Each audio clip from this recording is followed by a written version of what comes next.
এত সুখ দুঃখের গল্প করেছে আমরা ভুলেই গেছিলাম। তারপরের দিন ভোর 5টায় উঠে আমাদের আবার শ্যুটে বেরোতে হবে। তো যাই হোক, শ্যুটে তো চলে এসেছি তারপরের দিন। আর এখানে এসে দেখলাম সবাই শ্যুটে এসছে, কারণ ওরা তো কৃষ্ণনগর ব্যাক করেছিল, তো এখানে সবাই শ্যুট করছিল। আর এই যে ইনি মহারানী হচ্ছে এখানে বসে বসে ফোন ঘাটছিল। আর এই এতই ফোন ঘাটার মনোযোগ যে মেট্রো স্টেশনে তিনি হারিয়েই গেছিলেন মহারানী সেদিনকে। আর সেদিনকে হারিয়ে যাওয়ার পর আমার তো বুক ধস ধস করছিল, আমার দায়িত্বে এসছে, ওর মা যদি আমাকে কিছু বলে মেরে ফেলে। তারপর মহারানীকে যাই হোক অনেক খুঁজে বার করলাম, তারপর তো আসলো। আর তারপরের দিন ছিল হচ্ছে দিদির সাথে আমি গেছিলাম একটু, দিদির ডেমনস্ট্রেশন ক্লাস ছিল। আর ডেমনস্ট্রেশনের ক্লাসে আজকে মডেল ছিল হচ্ছে অর্পিতা দিদি।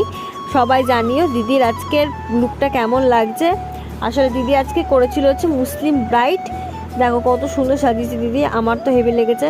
আর সব থেকে ভালো লাগছে আই মেকআপটা, দেখো কত সুন্দর গর্জিয়াস